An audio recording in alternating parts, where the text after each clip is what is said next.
का क्वेश्चन आज के शिफ्ट का देखिए फ्रेंड्स, एक क्वेश्चन पूछा गया है यहाँ पे हेडक्वार्टर से रिलेटेड, और हेडक्वार्टर किसका पूछा गया था तो ओईसीडी का हेडक्वार्टर पूछा गया था। इसका करेक्ट आंसर हो जाएगा पेरिस, यानी कि फ्रांस पेरिस में है ओईसीडी का हेडक्वार्टर।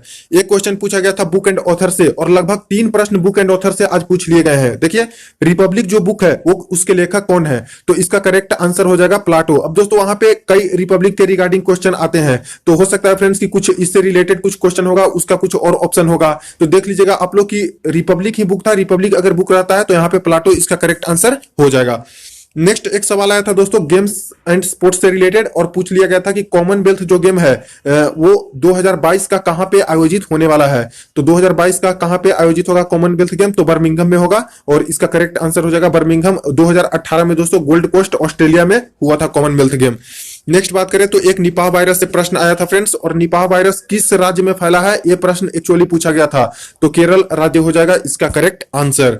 इसके बाद नेक्स्ट देखिए 5th number question, Mahavir Swami का मूल नाम क्या था, तो महावीर स्वामी का मूल नाम हो जाएगा वर्धमान, जैन धर्म से रिलेटेड है। और दोस्तों जितने लोगों से मैंने बातचीत की है जिन्होंने क्वेश्चन शेयर किए हैं, किन्हीं ने 84 अटेम्प्ट किए हैं, किन्हीं ने 86 तक अटेम्प्ट किए हैं, किन्हीं ने 82 78 इस तरह से कैंडिडेट यहाँ पे अटेम्प्ट करके आ रहे हैं। नेक्स्ट बात करें फ्रेंड्स तो देखिए 6 number question, royal commission 1912 India आया था, यानी 1912 ईस्वी में जब रॉयल कमीशन इंडिया आया था उस समय कौन सा वायसराय था इंडिया का, तो 1912 में कौन था, तो लॉर्ड हार्डिंग था उस समय वायसराय इंडिया का।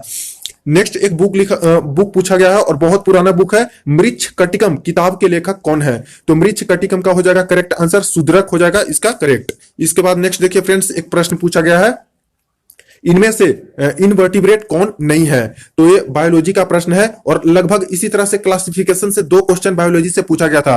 दोस्तों जो आप लोग क्वेश्चन यहाँ पे देख रहे हो यहाँ पे आपको इजी लग रहे होंगे, लेकिन एक्चुअली क्वेश्चन इजी आ नहीं रहे हैं, बहुत अच्छे से आपको सोल्व करना होगा, क्योंकि दोस्तों जो क्वेश्चन वहां पे पूछे जा रहे हैं लगातार नहीं पूछे जा रहे हैं, सभी कुछ मिक्स्ड प्रश्न आ रहे हैं, तो एक बार में पता नहीं चलता कि किस क्वेश्चन को करें किस क्वेश्चन को छोड़ें, तो काफी ध्यान दीजिएगा वहां पे क्वेश्चन सोल्व करते समय। देखिए इनवर्टिब्रेट कौन नहीं है ये पूछा गया, ऑप्शन में था रेप्टिलिया करके था, एनालिडा करके था, इस तरह के ऑप्शन वहां पे दिए गए थे। इसका करेक्ट आंसर मुझे नहीं मिल पाया है, आप लोग बताइएगा कि इनवर्टिब्रेट कौन नहीं है जो यहाँ पे क्वेश्चन करके आए हैं। नेक्स्ट देखिए फ्रेंड्स 9 नंबर का क्वेश्चन, सैटेलाइट ऑगमेंटेशन सिस्टम कौन है, तो सैटेलाइट से बात करें तो 3 क्वेश्चन आज के शिफ्ट में पूछा गया है, सैटेलाइट से, मिसाइल से, ये सारे साइंस एंड टेक्नोलॉजी से। तो ऑप्शन में दिए गए थे गगन था, नाग था, गगन शक्ति था, इसमें से सिलेक्ट करना था कि कौन सा सैटेलाइट है ऑगमेंटेशन सिस्टम वाला। नेक्स्ट देखिए फ्रेंड्स एक इजी प्रश्न पूछा गया है, 15th फाइनेंस कमीशन के अध्यक्ष कौन है, करेंट अफेयर है, एनके सिंह हो जाएगा इसका करेक्ट आंसर। जो वित्त आयोग है उसके 15वें अध्यक्ष कौन है, तो एनके सिंह हो जाएगा। नेक्स्ट वर्ल्ड ज्योग्राफी से प्रश्न पूछा गया है, और ये पूछा गया था बेरिंग स्ट्रेट से, यानी कि जो पास होता है उससे पूछा गया फ्रेंड्स, बेरिंग स्ट्रेट किस किस को जोड़ती है, तो दोस्तों यहाँ पे पैसिफिक ओशन और इसके बाद आर्कटिक ओशन जो है, प्रशांत महासागर और आर्कटिक महासागर है, उन दोनों को जोड़ती है बेरिंग स्ट्रेट। इसके बाद नेक्स्ट एक प्रश्न पूछा गया था, साउथ अफ्रीका की एडमिनिस्ट्रेटिव कैपिटल, दोस्तों यहाँ पे 2 कैपिटल है साउथ अफ्रीका की, तो ऑप्शन में दोनों ही दिए गए थे, प्रिटोरिया भी दिया गया था, और इसके बाद साउथ अफ्रीका का एक और कैपिटल है वो भी यहाँ पे दे दिया गया था। करेक्ट आंसर इसका हो जाएगा फ्रेंड्स प्रिटोरिया, क्योंकि एडमिनिस्ट्रेटिव कैपिटल की बात करें तो प्रिटोरिया ही होती है। इसके बाद नेक्स्ट क्वेश्चन देखिए फ्रेंड्स, एक पूछा गया था ऐप से रिलेटेड, और ऐप कौन सा था, साथी ऐप करके यहाँ पे पूछा गया था कि किससे रिलेटेड है, तो ऑप्शन में था परिवहन से रिलेटेड है, यहाँ पे नेचर से रिलेटेड है, इस तरह से बहुत सारे ऑप्शन दिए गए थे, 4 ऑप्शन में से सिलेक्ट करने थे, तो साथी ऐप है जो फ्रेंड्स परिवहन यानी कि ट्रांसपोर्टेशन सिस्टम से रिलेटेड है, ये आपको करेक्ट करना था। नेक्स्ट बात करें तो एक प्रश्न पूछा था, प्राचीन बौद्ध ग्रंथ कौन सा है, अब इसमें ऑप्शन दिया गया था ऋतु संहार, विष्णु पुराण, आदम्ब पिटक, इस प्रकार के ऑप्शन दिए गए थे, तो आदम्ब पिटक इस प्रकार का इसका करेक्ट आंसर हो जाएगा फ्रेंड्स। और खास करके जो यहाँ पे फोकस किया गया है आज के जनरल अवेयरनेस में, मैक्सिमम जो क्वेश्चन है हिस्ट्री के ही आ रहे हैं, और हिस्ट्री में भी जो 3 पार्ट है उसमें से दोस्तों एंशिएंट हिस्ट्री पे ज्यादा फोकस ये लोग किए हैं, बहुत ज्यादा क्वेश्चन यहाँ पे प्राचीन इतिहास से पूछ दिए हैं। इसके बाद नेक्स्ट देखिए एक प्रश्न पूछा है कंप्यूटर से, 1 किलोबाइट बराबर कितना बाइट होता है, और 3 क्वेश्चन हर शिफ्ट में ही कंप्यूटर का देखने को मिल रहा है, तो बेसिक कंप्यूटर आप लोग क्लियर करके जाइएगा। तो 1 किलोबाइट बराबर होता है 1024 बाइट।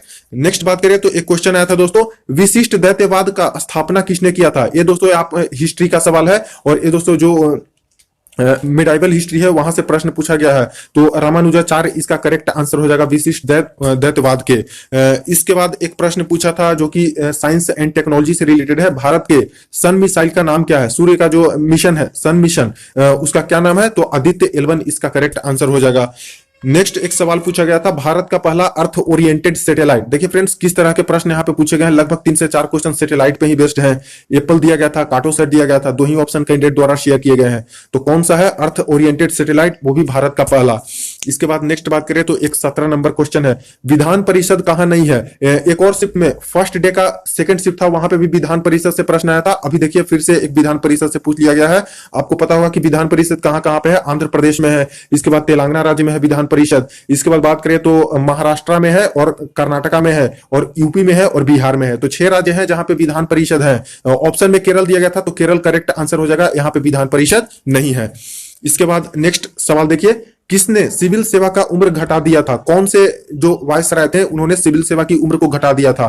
तो लॉर्ड लिटन इसका करेक्ट आंसर हो जाएगा। 21 साल उम्र थी, 21 ईयर उम्र थी सिविल सेवा में प्रवेश करने के लिए, जो कि इन्होंने घटा के 19 ईयर यानी 19 साल कर दिया था। इसके बाद नेक्स्ट बात करें फ्रेंड्स, तो एक सवाल था, इनमें से कौन सा उपधातु है। ऑप्शन में दिए गए थे silicon, chlorine, iodine. Correct answer हो जाएगा इसका सिलिकॉन। तो इस प्रकार के केमिस्ट्री का एक सवाल आया है। इसके बाद देखिए बायोलॉजी से एक प्रश्न आया था, न्यूरॉन से मस्तिष्क में यानी कि ह्यूमन ब्रेन में न्यूरॉन से सिग्नल कौन पहुंचाता है। तो स्पाइनल कोड हो जाएगा, मेरू रज्जू इसका करेक्ट आंसर हो जाएगा।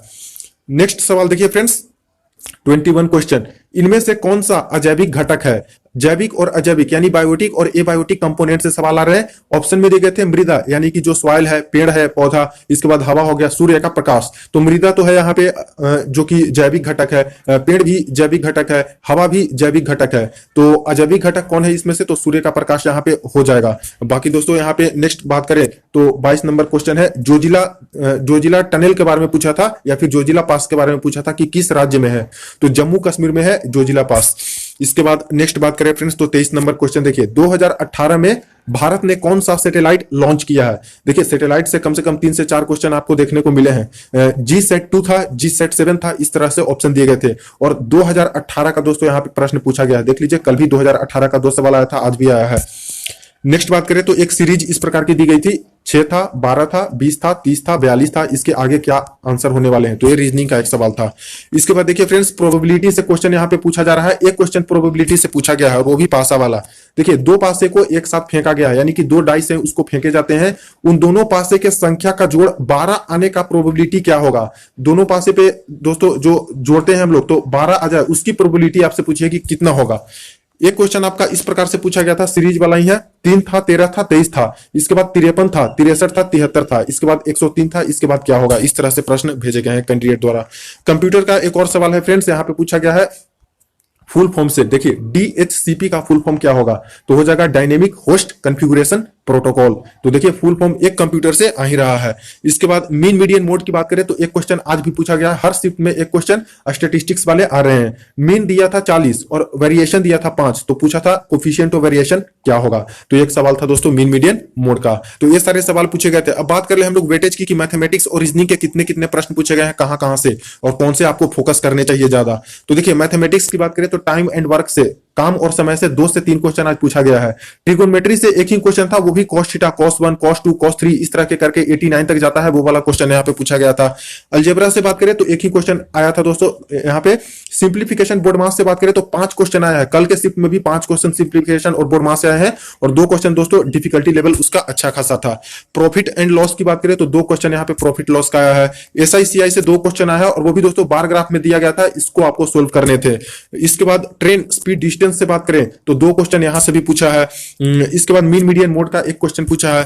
प्रोबेबिलिटी का दोस्तों यहाँ पे एक क्वेश्चन पूछा है। ज्योमेट्री से 3 क्वेश्चन पूछा है और मेंसुरेशन से 2 क्वेश्चन पूछा है। जो 30 क्वेश्चन मैथमेटिक्स के आ रहे हैं उसमें से फ्रेंड्स कैंडिडेट कम से कम 23 से लेकर 25 तक आराम से सोल्व कर सकते हैं। डिफिकल्टी अच्छा खासा रखा गया था फ्रेंड्स, कम से कम 4 से 5 क्वेश्चन है वो अच्छा खासा डिफिकल्ट रखा गया था। देखिए ज्योमेट्री से एक सवाल आया था दोस्तों, एक पेंटागन का आ गया था और पेंटागन का जो यहाँ पे एक्सटीरियर एंगल है सभी को बढ़ा दिया गया था इस प्रकार से, और इसमें से सवाल आपके आए थे। तो ये थोड़ा डिफिकल्टी लेवल इसका अच्छा था। रीजनिंग की बात करें तो रीजनिंग में देखिए सीरीज से 3 क्वेश्चन आपके पूछे गए हैं, एनालॉजी से भी 3 क्वेश्चन आए हैं और सीरीज वाले 1 क्वेश्चन डिफिकल्ट थे। सीटिंग अरेंजमेंट से 2 क्वेश्चन था दोस्तों, बहुत टाइम टेकिंग था, लंबा क्वेश्चन था और रो वाला था। इस प्रकार एक रो में यहाँ पे बैठे हैं कैंडिडेट, दूसरे रो में यहाँ पे बैठे हैं और इस प्रकार से पूछा गया था कि इसके सामने कौन होंगे। नेक्स्ट बात करें तो डेटा इंटरप्रिटेशन से 2 क्वेश्चन आया है रीजनिंग में भी। ब्लड रिलेशन से अभी 1 क्वेश्चन ही आया है। वेन डायग्राम से बात करें तो 3 क्वेश्चन था, इजी सा प्रश्न था वेन डायग्राम वाला।